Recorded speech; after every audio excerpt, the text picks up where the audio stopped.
अल्लाह ने तुम्हें दर्द में क्यों डाला? ये सवाल है जो हर इंसान ने कभी न कभी रातों को आंखें खोल के सोचा है। छत को घूरते हुए, आंखों में आंसू लिए, दिल में एक ऐसा दर्द लिए जो बताया भी नहीं जाता और छुपाया भी नहीं जाता। और अगर तुम आज ये सुन रहे हो तो शायद तुम भी इस जगह हो जहां लगता है कि सब ठीक कर रहा हूं मैं, नमाज भी पढ़ रहा हूं, किसी का बुरा भी नहीं चाहता, फिर भी दर्द है, फिर भी टूटा हुआ फील होता है, फिर भी जिंदगी लगती है जैसे एक बोझ है, और अंदर से एक आवाज उठती है, या अल्लाह ये क्यों? आज इस सवाल का जवाब दूंगा, वो जवाब जो कोई सीधा नहीं देता, जो बयान करना मुश्किल है, मगर जो दिल के सबसे गहरे हिस्से को छू लेता है। रुको, जाना मत, क्योंकि जो मैं अगले कुछ मिनट्स में बोलूंगा वो शायद तुम्हारी पूरी सोच बदल दे। पहले एक बात पूछना चाहता हूं, क्या तुमने कभी देखा है कि सुनार सोना कैसे बनाता है? वो सोने को आग में डालता है, सीधा, बगैर किसी रुकावट के। आग इतनी तेज होती है कि आम इंसान उसके पास खड़ा भी नहीं हो सकता, और सोना उस आग में पिघल जाता है, बिखर जाता है, लगता है जैसे खत्म हो गया। मगर सुनार जानता है वो खत्म नहीं हो रहा, वो साफ हो रहा है। इसमें जो कुछ भी खोटा था, जो कुछ भी बेकार था, वो आग खा जाती है, और बाहर जो निकलता है वो खालिस होता है, असली होता है, कीमती होता है। तुम वो सोना हो और ये दर्द वो आग है। मगर मैं जानता हूं ये सुन के दर्द कम नहीं होता, तो चलो और गहरे चलते हैं। अल्लाह ने तुम्हें दर्द में क्यों डाला? इसका पहला जवाब यह है, वो तुमसे बात करना चाहता था और तुम सुन नहीं रहे थे। जिंदगी जब ठीक चल रही होती है हम बिजी हो जाते हैं, सुबह उठते हैं, काम पे जाते हैं, रात को सो जाते हैं।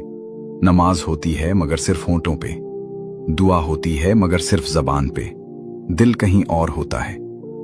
और अल्लाह जो तुमसे 70 माओं से ज्यादा मोहब्बत करता है, वो तुम्हारा दिल चाहता है, सिर्फ तुम्हारी जबान नहीं। तो वो क्या करता है? वो दुनिया को एक पल के लिए रोकता है। वो चीज लेता है जिससे तुम्हारा दिल लगा हुआ था, वो इंसान, वो काम, वो ख्वाब, वो सेहत, वो रिश्ता। और जब वो चीज जाती है तुम रुक जाते हो, और इसी रुकने में पहली बार तुम सच में अल्लाह की तरफ मुड़े हो। सजदा उस रात इतना लंबा था ना, जितना पहले कभी नहीं था। आंसू उस रात इतने सच्चे थे ना, जितने पहले कभी नहीं थे। वो लम्हा अल्लाह चाहता था तुमसे, सिर्फ तुमसे।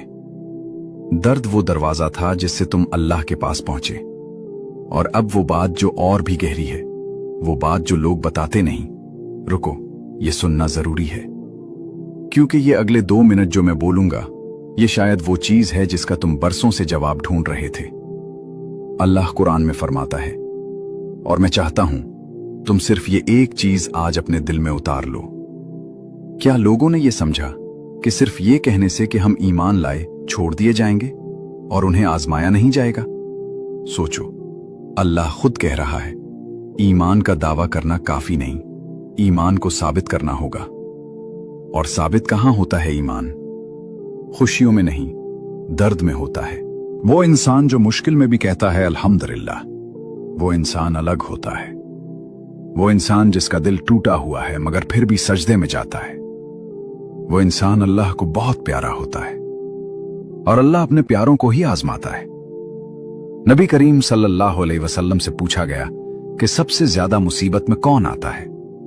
आप सल्लल्लाहु अलैहि वसल्लम ने फरमाया, अंबिया, फिर जो उनके करीबी हैं, फिर जो उनके करीबी हैं। ये दर्द तुम्हारी कमजोरी की निशानी नहीं, ये इस बात की निशानी है कि अल्लाह तुम्हारे ईमान को कीमती समझता है। वो इसे सच्चा बनाना चाहता है, पक्का करना चाहता है। लोहा आग में नहीं जाता तो लोहा ही रहता है। तलवार नहीं बनता, तुम तलवार बन रहे हो। और तीसरा जवाब, वो जवाब है जो सच में कोई नहीं बोलता, जो सच में अंदर तक उतर जाता है। कभी कभी दर्द इसलिए नहीं आता कि तुमने कुछ गलत किया, कभी कभी दर्द इसलिए आता है कि अल्लाह तुम्हें कुछ देना चाहता है, और वो चीज सिर्फ दर्द की राह से मिलती है। समझो एकदम सीधा, वो दर्जा जो अल्लाह तुम्हारे लिए लिखना चाहता था, वो तुम्हारे अमल से नहीं मिलता था, तुम्हारे सब्र से मिलता था। और सब्र सिर्फ मुश्किल में होता है, खुशियों में सब्र नहीं होता। मुश्किल में होता है। तो अल्लाह ने वो मुश्किल दी सिर्फ इसलिए कि तुम वो दर्जा पा सको जो तुम्हारे लिए लिखा था। हदीस में आता है कि क़यामत के दिन जब सब्र करने वालों को उनका अजर दिया जाएगा, बाकी लोग तमन्ना करेंगे